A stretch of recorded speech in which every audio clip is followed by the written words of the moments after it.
Hey guys, BJ the Brave here, bringing you some Magic the Gathering Arena content. Now, for those of you who don't know me, I've been playing CCGs for a long time. Played Gwent, played Legend of Terra, played a lot of games, and most recently I'm a content creator for the game Warhammer 40k Warforged. So if you are watching this from Warforged, welcome.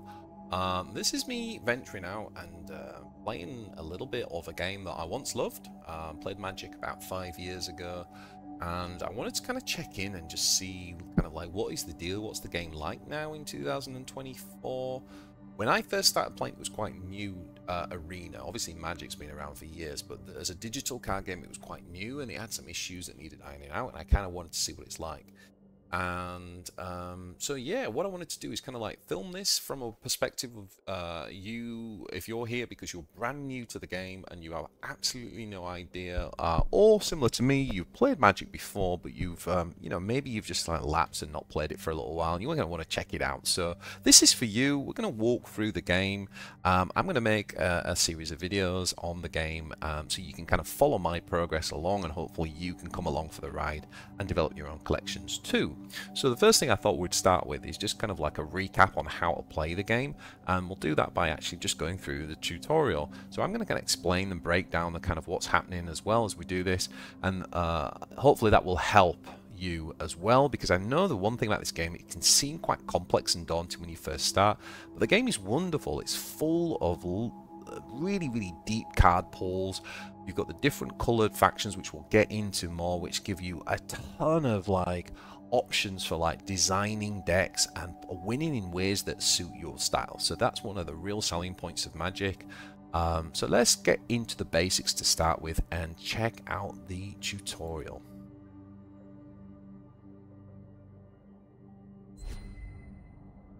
Wake up! Wake up!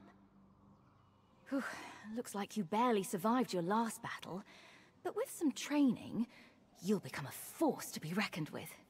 Let's get started. Let's get started indeed.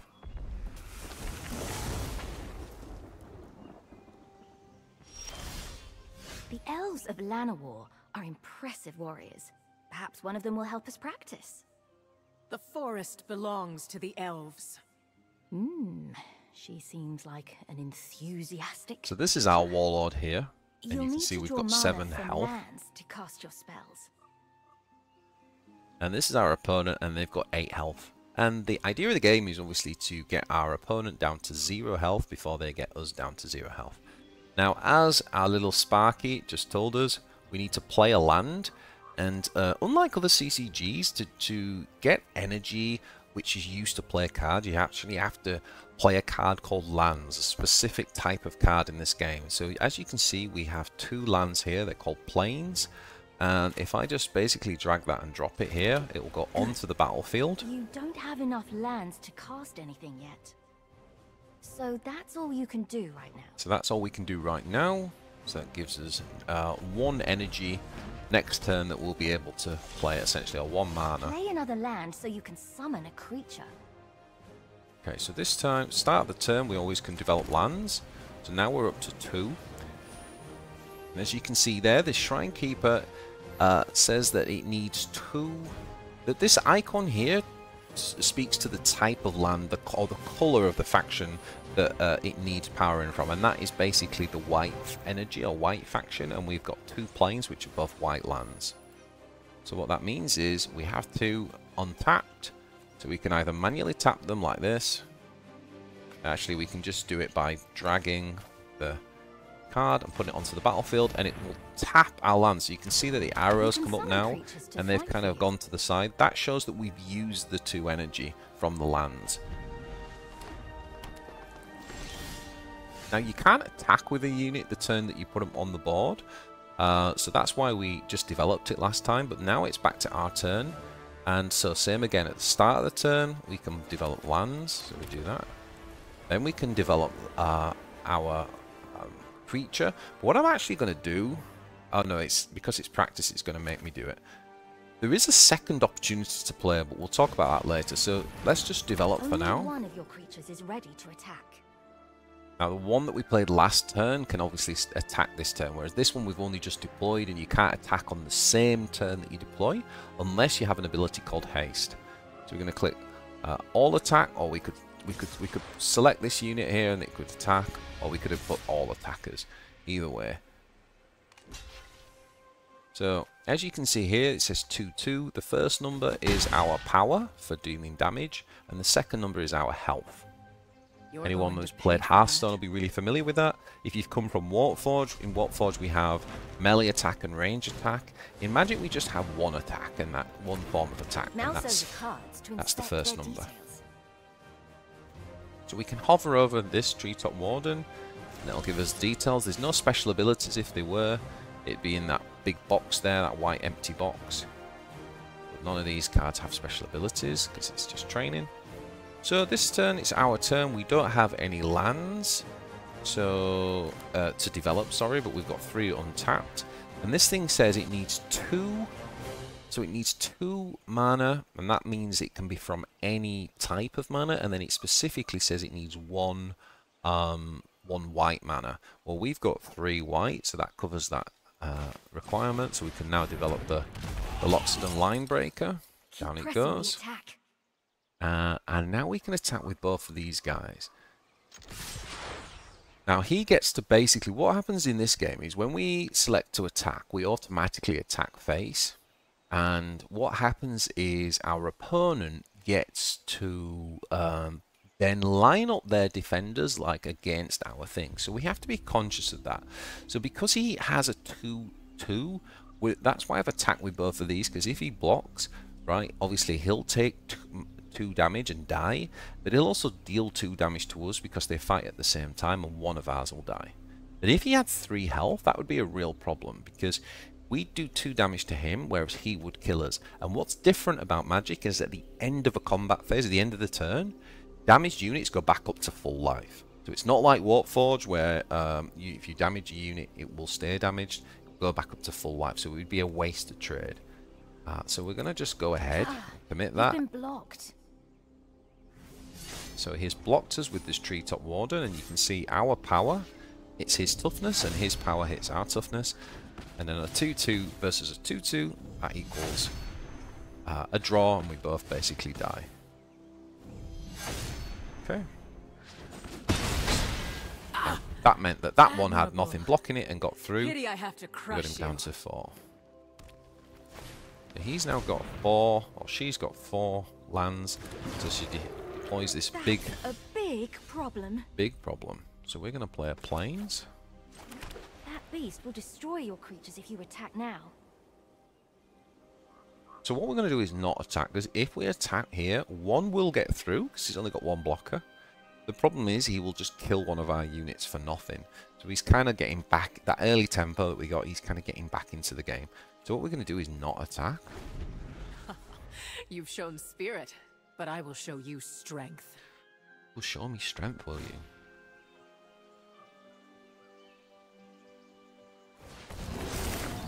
Oh dear. So he's given himself, he's played a buff, a sorcery spell, which basically gives him +4/+4. So we've got a giant unit, and now he's going to attack. Stand your ground. One of your creatures can block it.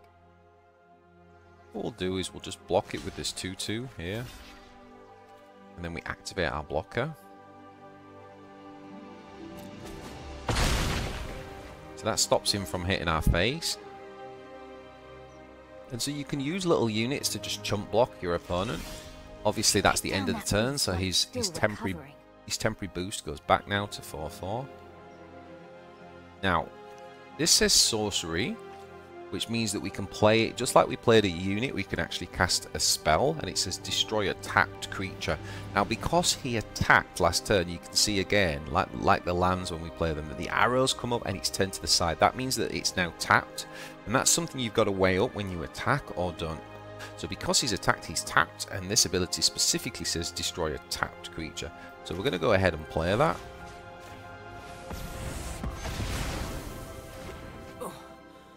You're not making this easy. And now we can attack and put him down to 1 health. Obviously our unit's tapped, which means that we can't now defend. We've got you cornered. Cast the spell. Clear a path to finish her.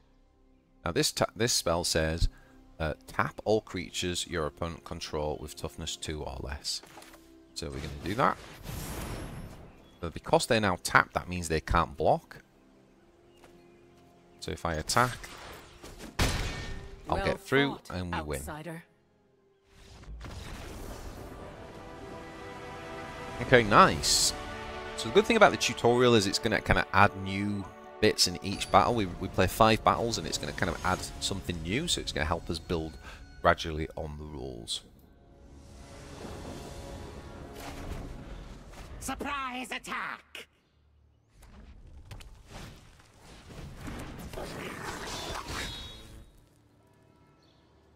So this goblin has haste. I think I said earlier that when you've got haste, First blood. you can attack on the turn that you play it. Don't worry. So these things are basically harmless. red does tend to be very aggro-y. So again, it's the start of our turn, so we can develop a land, put plains down. Don't have anything that only costs 1, so both of these cost 2. Okay, maybe worry just a little bit. Maybe worry just a little bit. That's 3 goblins now attacking us, all with haste. Second blood. Alright. You need to mount a defense. Mount a defense. So we'll play a plains. Now we've got 2 mana. That means we can play the Shrine Keeper. Again, those 2 symbols at the top there say that they need 2 white mana specifically, which is exactly what we've got. So we can now drop Shrine Keeper.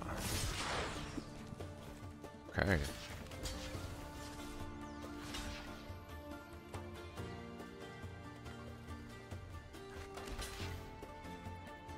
Yep, so we're just going to block one of them. Now you can see that because that only got me down to 1 health, this guy's actually going to heal at the end of the turn.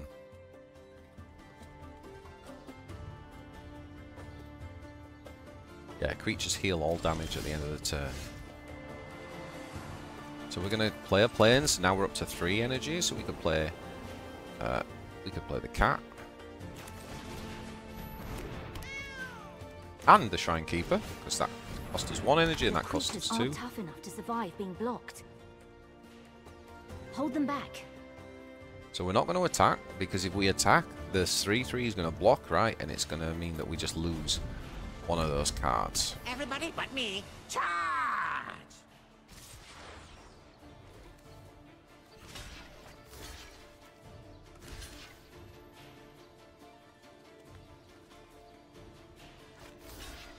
What we're going to do is block those 2 out and let him get through. Nobody kills my troops but me! These will now heal because they are only damaged.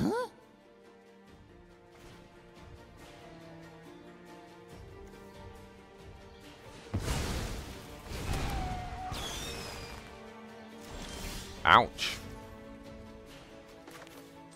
Play a spell.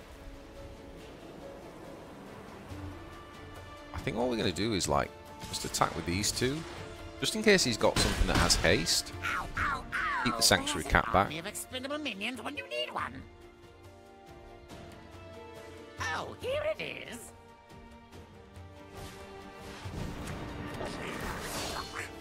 Goblin gang leader, bringing his boys. Play another plane, so we're now up to 5 energy. And we can play this, Spirit Guardian, which needs 3 generic and 2 white energy. It says, when a Spiritual Guardian enters the battlefield, you gain 4 life. When I play this, it'll automatically put 4 on there. If you played Warforge, that's similar to like a rally effect. To attack you now. And I think what we're going to do is just attack with these 2.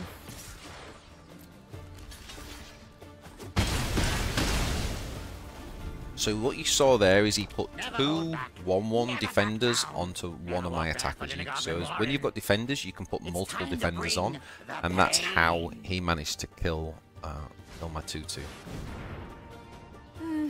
This is going to hurt. This is gonna hurt. Okay, we'll play the Spiritual Guardian again, which gives us the 4 health. So we're going back up to 11 now. And I think we're going to attack with this Spiritual Guardian, because if he was to block, he would die with the 3 health. And even though that taps this one out, we've still got this one, right? So now this one can block this. A good general knows when they're beat, so you should probably give up now. Good general does know when they're beat. Have mercy on me, please. Not today, Sam. It's the pokey bits that hurt the most. Not today, Mirbo.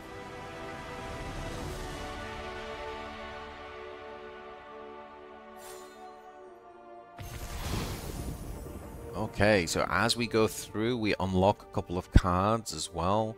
Nice thing about Magic is right from the start, you'll start unlocking cards. It also gives you lots of free packs at the start as well. Let's try a more challenging lesson. More challenging lesson. Let's go on to the next one. Number 3 or 5. Tutorial.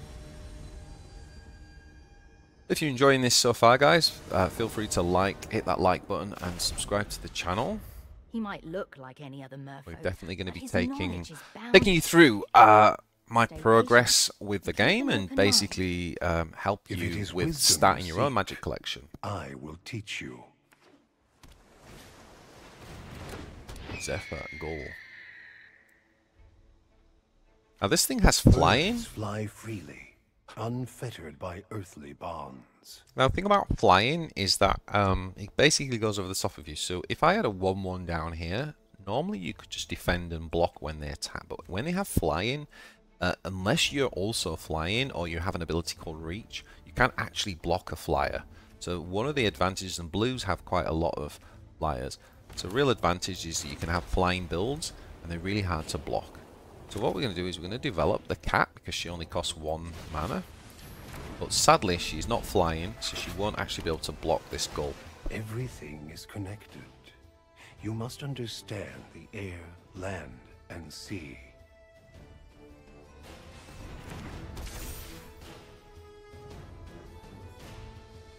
That bird can fly over any blockers on the ground. There we go. Can fly over blockers. So we can't defend. We have to just let it go through, and it hits us in the face. So our start of our turn, we develop a land. Now we're up to 2 energy that we can spend, and the Knight's Pledge costs 1 generic plus 1 white. It says enchant.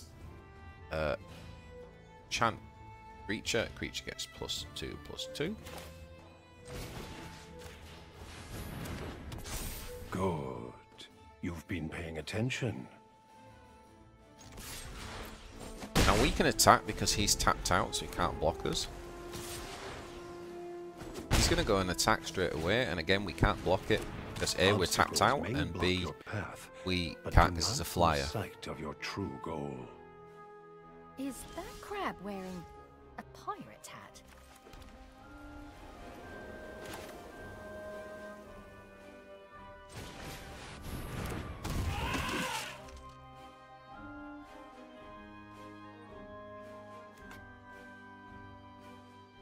So if we attack here, this thing is just going to block us, and it's then going to not die because we've only got 3 attack and that thing's got 4 health, so it would go down to 1 and then in a turn it would just heal again. There's actually no point in attacking there. He attacks, and once again we can't block it because it's a flyer.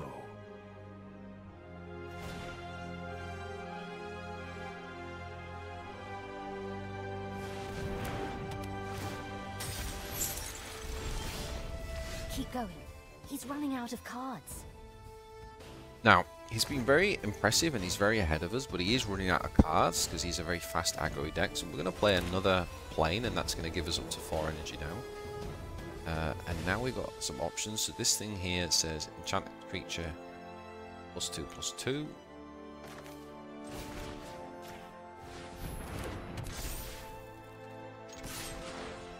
So we're going to attack with that.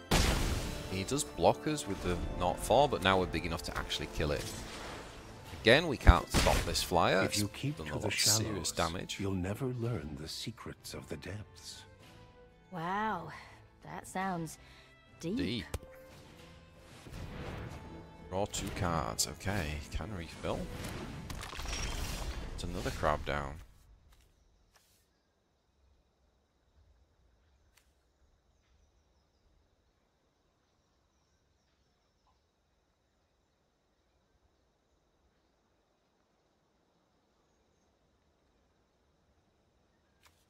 This thing's being strangled at the minute. We play another plane. Now we can drop our Spirit Guardian. Our Spirit Guardian's going to heal 4 to our face. Then we're going to attack with the one card that can.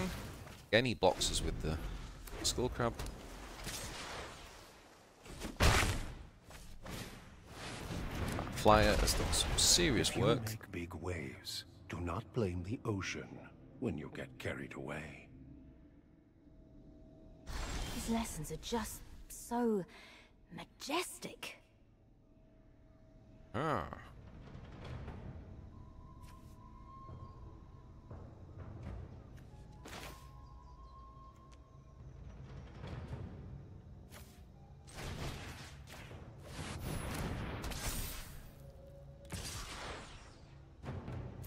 So now we're just going to attack with that, because he can't defend against it without dying. Now what we're going to do here is block with this.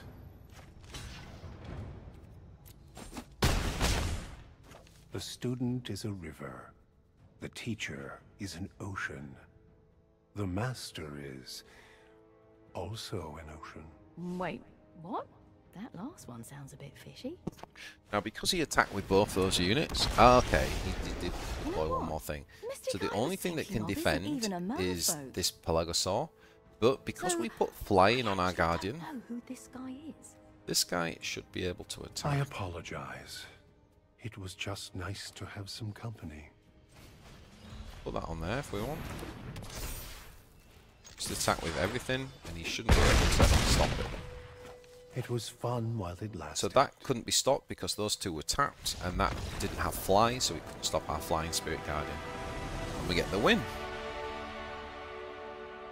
So that was quite a good example of, like, he got off to a great start, but as an aggro, but we managed to stabilize the board. Okay, you're almost ready to take on anyone, including whoever roughed you up in the first place. Okay, number 4 out of 5. Let's keep going. Let's keep going. Watch her every move, and be ready for anything.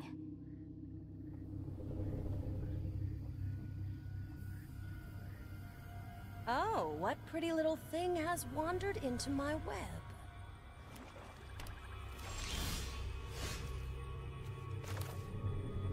So, start of our turn, play a land, and we do have a cat which only costs 1 mana, so we can drop that. Go on, attack me. In Warforged we call that energy, but in Magic it's called mana. So 1 mana, and it's our turn again, so we can play another plane, so now we're up to 2 mana that's untapped. So we can play our Shrine Keeper. And we can attack with the cat as well. This is my favorite part. Now because she's got 2 energy and she hasn't tapped them, in other words she didn't play the energy, she can use it to cast what are called instant spells. So instant is the speed. You'll notice the spells we've played so far have been like, they've said sorcery here. Sorcery you have to play like you would play a troop. But instant is a bit different, and that's what we're going to see in this game. So let's develop a plains. Develop another Shrine Keeper. Now that will tap 2 of our lands.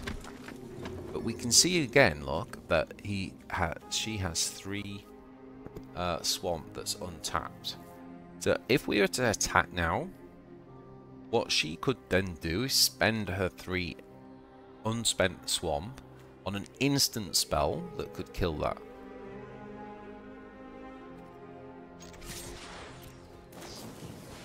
And there it is again. And this time Flash is basically like an instant spell, but what it does is it puts a creature down. So it's like instead of an instant spell doing damage, it's an instant unit that goes down. So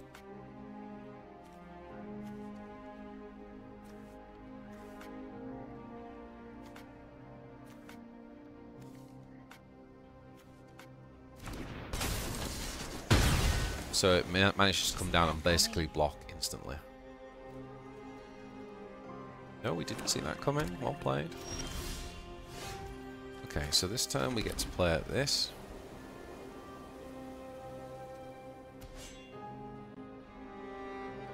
So we can now play this as an enchantment. Notice that's not an instant, so we have to play it now as though we were sort of developing a unit. Then we're going to attack. And he has another one of these flash creatures.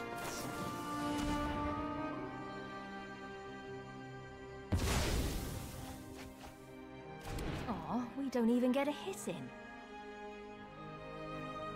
I've been waiting for this. So you'll notice that when you submit an action, like to attack, that the game sort of freezes. And this is what's called like the stack. And so this is where our opponent gets the priority when we submit an action. The stack comes up, and he can now respond with anything that is like instant speed. But if it was just a sorcery or an enchantment, he wouldn't be able to respond in there. So a big part of Magic is kind of knowing when to kind of like essentially spend our energy to deploy creatures, but when to actually save it and then wait for our opponent to attack and then counter with instant units or spells, creatures or spells. So we're going to get some more energy. You can't afford to take another hit like that.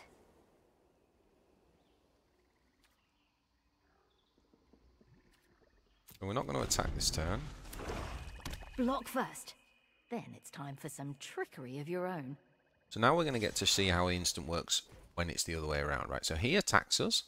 Normally if we block here, 4/4 into a 5/5, that's really bad for us. But what we're going to do is we're going to submit a blocker.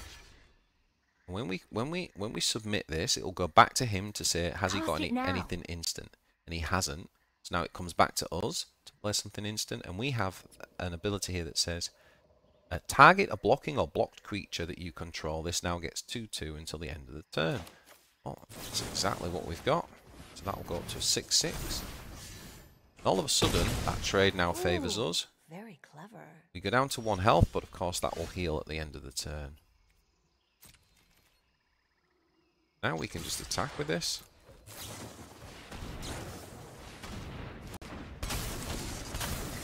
You've fallen right into my trap. He has 2 instants again. Get ready. And now obviously those 2 flash blockers with 2 damage each would kill our 4/4, and that'd be an even trade. But we now have our instant tactical advantage again that we can play, and that will give us +2/2. That means now that his blockers aren't going to finish that off. We kill them both. I can respect that. And so you can see how he's just completely had the trade tricked there. And that's where the power in like instant spells really comes in.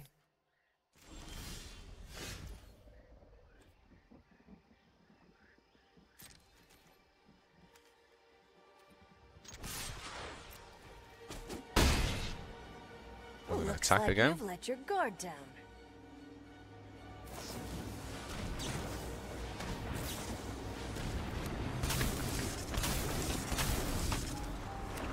Now it's my turn. Hurry! Make some blockers! Now obviously we'd have nowhere to defend against this, and he would do 2, 4, 6 and win. This ability says cast this spell only if a creature is attacking you. Well, we have 3 creatures attacking us.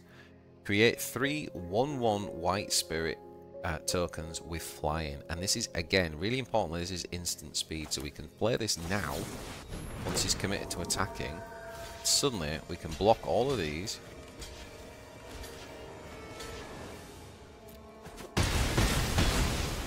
Ugh, why won't you die? Now you've got her.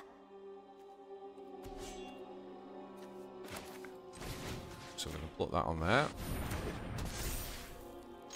And just attack.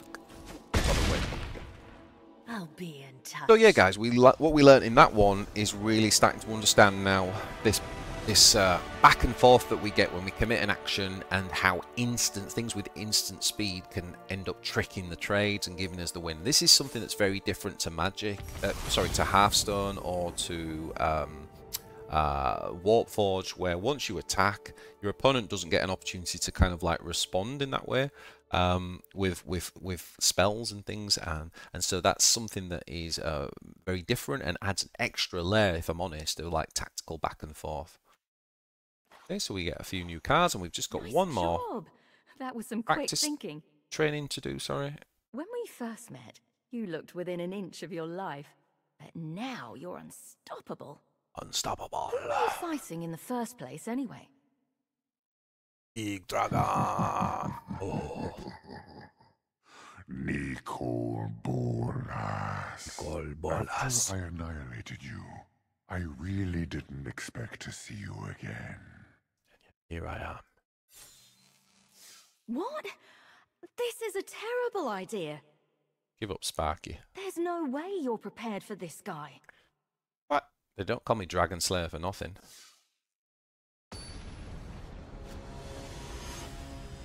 Nicol Bolas.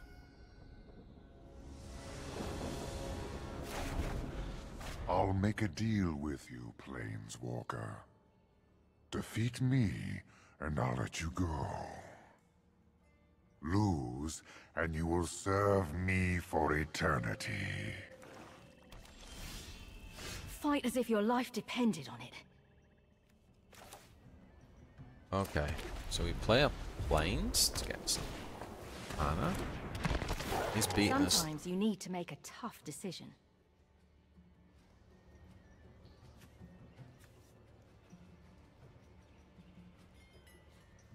Okay, so this is saying we have to discard a card. So what we're going to do is discard definitely a plane. Did This is he just throw away a dragon? You look surprised. I do as I choose with what is mine, and it is all mine. he discarded the dragon. So this is the graveyard, and what we're seeing in this is basically we're going to see an ability to interact with your graveyard and bring things back. So we're going to basically play another plane, and this means we can now get our first unit, which is the Shrine Keeper, onto the board to help block against the miasmic mummy. Everything here exists or perishes at my whim. So you can hover over your enemy graveyard to see what they just played, and he played an instant spell which destroys the target creature with power 2 or less, which is exactly what we had. Oh, damn it. Okay, we're going to drop this guy. Attack his turn, so back to his turn. The only thing that matters. There is nothing else.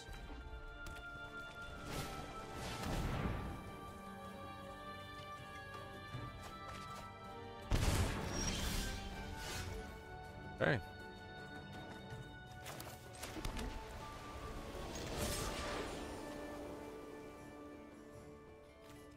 So we can attack here because we've got mana open, and he goes to block us, right? That would be a trade. It would be a fair trade. We'd kill each other. But what we're going to do is play our tactical advantage, which gives us +2/+2. You can see how the game has paused.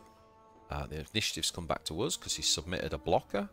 So now we get to play our instant card to here. Now, he doesn't have any energy left. You can see that all his energy is tapped. So we're not worried about him countering our instant with his instant. So knowing if your opponent's got mana left to play is really, really important when you play those instants. Because if he did have mana to play, and we played our instant, and then he played an instant, his instant would go off first.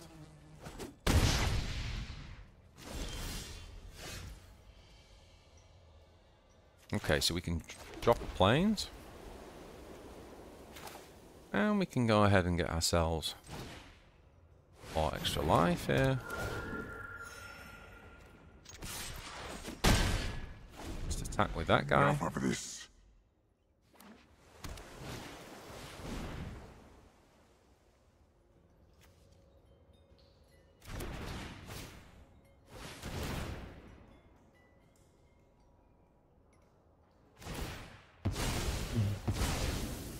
Ouch. Whoa! Okay, that really hurt. Now, what we can do is we can play our Inspiring Commander, and this guy says, when another creature with power 2 or less enters the battlefield under your control, you gain 1 life and draw a card. That's a superb ability.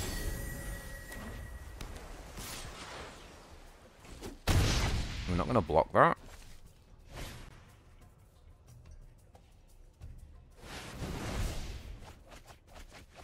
Draw 7 My cards. triumph is at hand.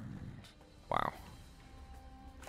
What we're going to do is play this now. Because this is a 2-2, this said whenever a creature with power 2 enters the battlefield, gain 1 life and draw a card. So when we play this, because it's a 2-2, we'll go up to 11 health, and we should draw a card. Watch these. Here we go. We've still got any mana left, so we can play another one. That's also 2, so that would give us up to 12 health, and draw another card. Be able to pull this off.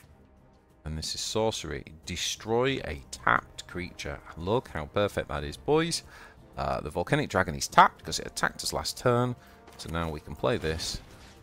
And because all his energy is tapped, we know he hasn't got any kind of counter spells to that. Which is a big thing in Magic. Counter spells, counter magic is very big. And yeah, we can basically go ahead and attack. Our one guy that was on the board last turn.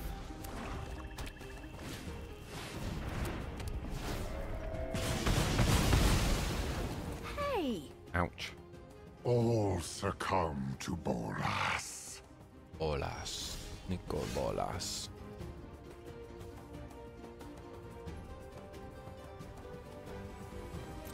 Hold back, so you can prepare for his attack.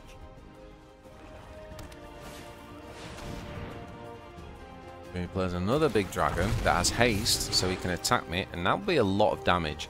But once again, we have Confront the Assault, which says cast this spell only for creatures attacking you, which it is. Create 3 1/1 white spirit creatures, tokens with flying. So this is instant, so perfect timing. These will come on the board, and then these can block. Now, it's also 3 units that cost 2 or less, so our Inspiring Commander gives us +3 health and draws us 3 cards. So now what we can do is just block this.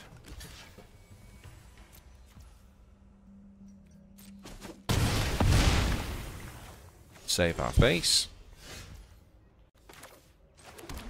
And again, we can put another planes down for more mana, and then we can just drop our cat. That will give us +1 health. Look how good Inspiring Commander's been. Draws another card. This one is flying. 4/4. We've got some decent stats.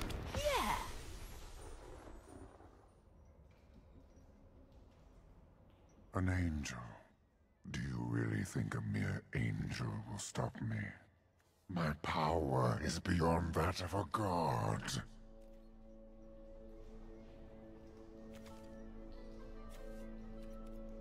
So we're not going to attack here.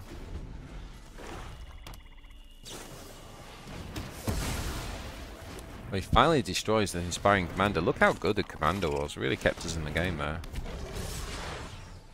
Now he's going to attack.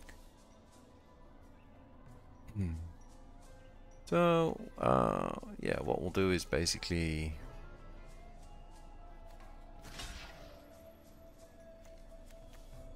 that will trade into this. Or will it?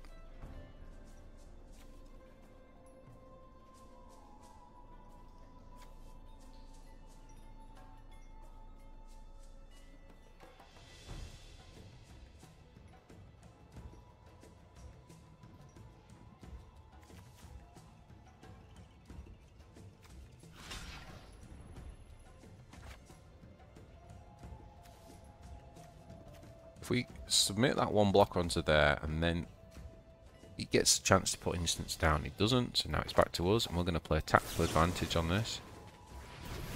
That allows us to trick that trade. We do take 6 damage from this. Defeat. We've come this far, don't give up now.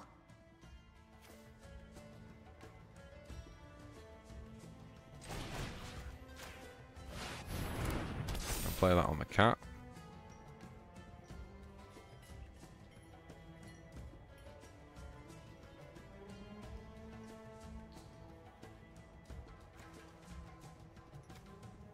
So this is a flyer, so this can attack.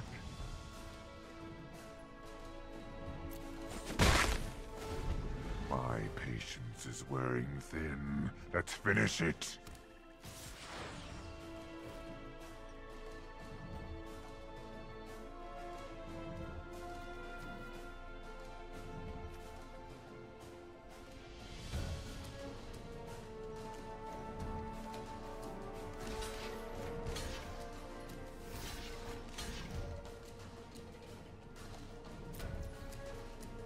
We're going to put the +2 on this. Probably should have done that the other way, actually. Should have saved that other one, other card, because that's better. Okay, this is going to give us life.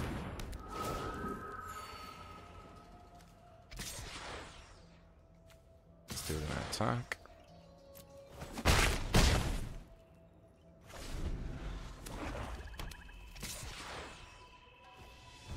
We'll let him attack with that.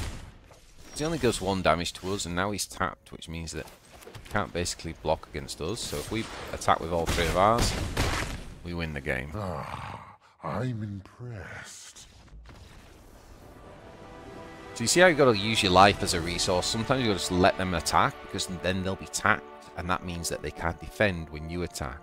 It's all about working out who's like going to win that race, basically.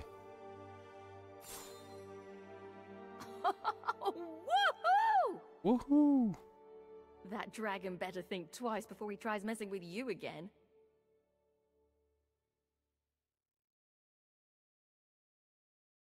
So there we go with the tutorial. Now, there are many things that you can do next, but I would advise to go into play, go into events, and you'll see the color challenge. And the color challenge basically allows us to pick a color. We've got white, we've got blue, we've got black, we've got red, we've got green, and you can select a color that you want to learn, and then you'll play against each of the other colors. And these are kind of pre-selected decks that are kind of designed to help you learn and understand like the style and the mechanics of each color. Now, I'm going to make a separate video where I talk about each of the factions and what I think you could consider if you're starting out brand new to Magic, kind of like what the style of play is for those, and yeah, kind of like maybe what starter decks would look like. And then we're going to actually dive into our first faction. We're going to actually select one of them and start to play a little bit, build a deck, get used to the style, so you can kind of learn along with me. Let me know what that sounds like in the comments. Really keen to hear from you.